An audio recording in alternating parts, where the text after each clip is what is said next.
কষ্ট ছিল, সে কষ্টের কিছুই নেই, অথচ শুকরিয়া আদায় বলে কিচ্ছু নেই। পাল্টা আছে যেটা, সেটা হলো মোবাইলের অপব্যবহার।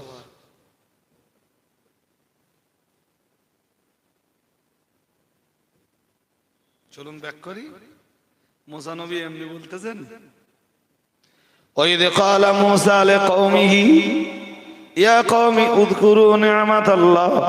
হযরত নবী মূসা আলাইহিস সালাম যখন তার সম্প্রদায়ের মানুষদেরকে, তার গোত্রীয় মানুষদেরকে ডাক দিয়ে বললেন, হে আমার গোত্রীয় লোকেরা, উযকুরু নি'মাতাল্লাহ, তোমরা আল্লাহর নেয়ামতের কৃতজ্ঞতা করো।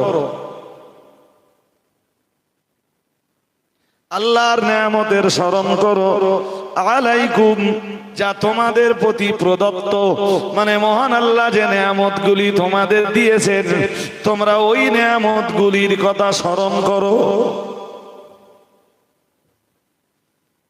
আমরা আমাদের প্রতি আল্লাহর অনেক নেয়ামত আছে, অনেক।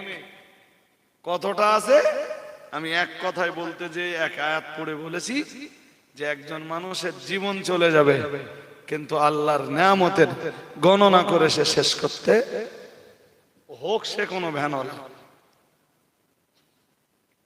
ওই ভ্যানওয়ালাতেও আল্লাহ তাকে যা নেয়ামত দিয়েছেন সেই নেয়ামত গণনা করে শেষ করতে পারবে না। আর কোটিপতির পক্ষে তো আরো অসম্ভব।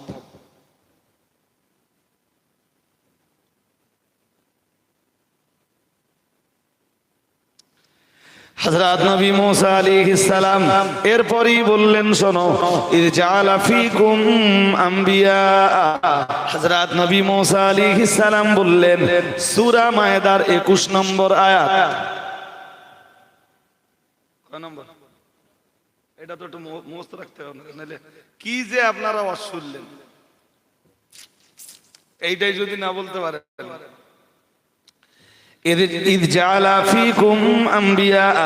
মহান আল্লাহ জানিয়েছেন, হযরত নবী মূসা আলাইহিস সালাম যখন বললেন, ও উম্মতেরা, তোমাদের প্রতি আল্লাহর প্রদত্ত নেয়ামতের স্মরণ করো। হযরত নবী মূসার উম্মতরা যেন বললেন, হে আল্লাহর নবী মূসা, কোন নেয়ামতের স্মরণ করব? আল্লাহ পাকের নবী মূসা আলাইহিস সালাম বললেন, সেই নেয়ামতের কথা স্মরণ করো, ইদ জাআলা ফীকুম আম্বিয়া। আল্লাহ পাক রব্বুল আলামিন তোমাদের ভিতর থেকেই তো, তোমাদের মধ্য থেকেই তো এই উম্মতের মাঝে হাজার হাজার নবী রাসূল পাঠিয়েছেন।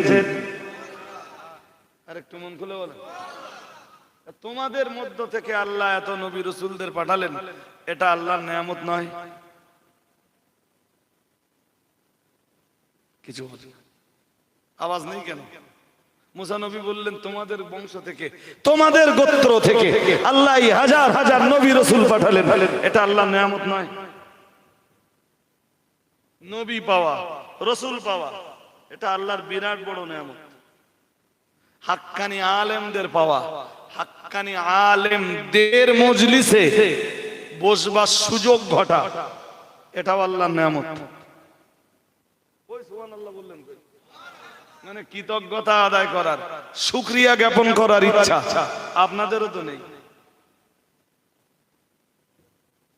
এই যে মুফতি সাহেবের মজলিসে বসে বসে এতক্ষণ আপনারা ওয়াজ শুনলেন, আপনি জানেন যে মুফতি সাহেবের মতো আলেমের মজলিসে, শুধু মুফতি সাহেব বলিনি, বলেছি মুফতি সাহেব বা মুফতি সাহেবদের মতো আলেমদের মজলিসে বসতে পারা, তাদের চেহারার দিকে দেখবার সুযোগ হওয়া, কোরআন হাদিস সম্বলিত তাদের কাছে নসিহত শুনতে পাওয়া, এটা আল্লাহর এক বিরাট বড় নেয়ামত।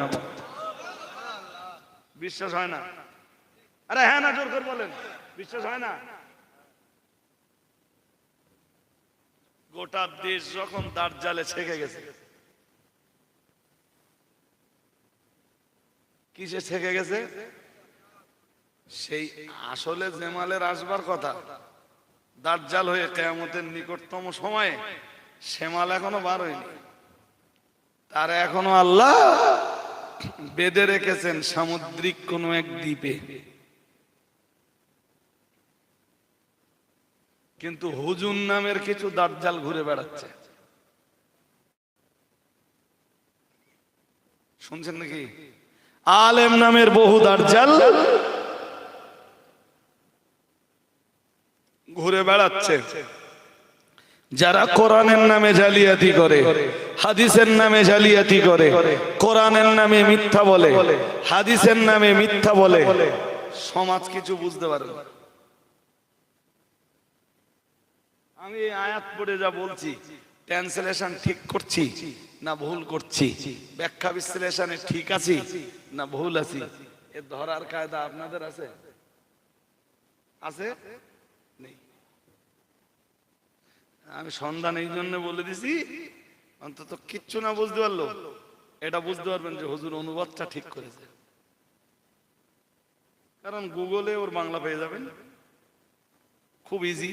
প্লে স্টোর থেকে একটা বাংলায় ট্রান্সলেশন করা কোরআন নিলে সূরা মায়দার 20, ও এই যে আয়াতটা পড়ছি এটা 20 নম্বর আয়াত, 20 নম্বর আয়াতটা বার করলেই আপনি দেখতে পাবেন যে রজব আলী সাহেব দক্ষিণ দেবীপুর গ্রামে এসে এই আয়াতের যা ট্রান্সলেশন করেছেন, বাংলা অনুবাদ করেছেন, এটা অন্তত ঠিক করেছেন। তখন একটু বিশ্বাসটা জন্মাবেনি যে অনুবাদ যদি ঠিক থাকে তাহলে সম্ভাবনা আছে ব্যাখ্যা বিশ্লেষণও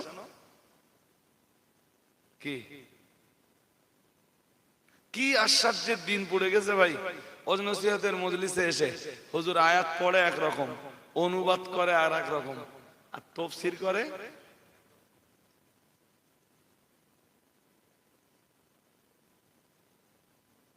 আয়াত কোরআনে আছে একরকম, পড়ে আর এক রকম,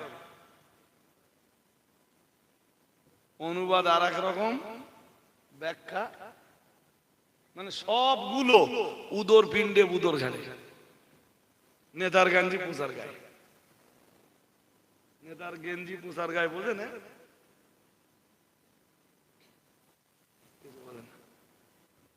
বলবেন কি নেতা, নেতাই আর পচা দুই ভাই